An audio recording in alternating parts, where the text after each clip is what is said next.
विश्वविद्यालयों में अब पूरी दुनिया में पढ़ाया जाता है जो सिद्धांत कि ब्रह्मांड की उत्पत्ति कैसे हुई उसको सबसे पहले जो सर्वमान्य सिद्धांत था जॉर्ज लेमेंटे ने सन 1927 में उन्होंने बताया कि ब्रह्मांड 15 अरब वर्ष पहले क्या था, एक छोटा सा बिंदु था जिसमें ना तो स्थान था ना तो समय था। उन्होंने बताया कि जो बिंदु था उसमें इतना संघनन हुआ कि वह एक आग के गोले में बदल गया। वो आग का गोला बदल गया। जब वह विस्फोट हुआ तो उसके जो टुकड़े थे पूरे ब्रह्मांड में जो है फैल गए। जिस समय जब वो फैल गए तो उन्होंने उसको कहा बिग बैंग और उसका नाम रखा कॉस्मिक एक्सप्लोजन, ब्रह्मांड विस्फोट। जब वो विस्फोट हो गया तो पूरे ब्रह्मांड में फैल गया। तब उस समय का निर्धारण हुआ और स्थान का जो है तो कितना वर्ष लग गया, 15 अरब वर्ष पहले जो है ब्रह्मांड की उत्पत्ति हुई। और उसके जो उन्होंने सिद्धांत दिया उसका नाम था, उस वैज्ञानिक का नाम था जो जॉर्ज लेमेंत्रे, 1927 में, जो पूरे दुनिया के बुकों में जो है पढ़ाया जाता है, वही सर्वमान्य सिद्धांत है। उसके कुछ वर्षों बाद गैलेक्सी का निर्माण हुआ। गैलेक्सी जिसको आप आकाशगंगा कहते हैं। हमारे ब्रह्मांड में लगभग 100 से 200 अरब आकाशगंगाएं जिसे गैलेक्सी कहते हैं।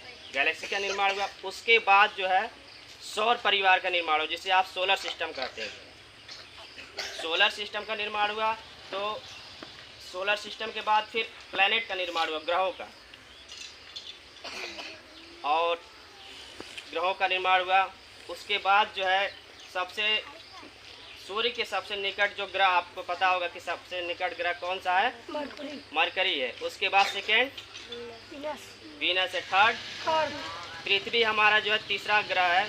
और सूर्य से लगभग जो है 14 करोड़ 96 लाख किलोमीटर हमारी पृथ्वी जो है सूर्य से दूर है। जो इस तरह से सौरमंडल का ब्रह्मांड का निर्माण हुआ, फिर आकाशगंगा का निर्माण हुआ, फिर तारों का निर्माण हुआ, फिर सोलर सिस्टम का निर्माण हुआ, फिर पृथ्वी का निर्माण हुआ। इस तरह से जो है पूरे ब्रह्मांड ने अपना पूरा फैलाव किया। आज भी ब्रह्मांड जो है पूरी तरह से एक्सपेंसिव हो रहा है, बढ़ रहा है। जैसे आप एक गुब्बारे को फुलाते हैं, उसमें जो धब्बे होते हैं, जब उसको छोटा रहता है तो उसमें धब्बे नहीं दिखाते, जिस तरह से उसको फुलाते तो धब्बे बड़े हो जाते, उसी तरह से अभी ब्रह्मांड अभी फैल रहा है। जो है उसने एडविन हब्बल ने बताया कि जो ब्रह्मांड अभी तरह से एक्सपेंड हो रहा है, बढ़ रहा है पूरी तरह से।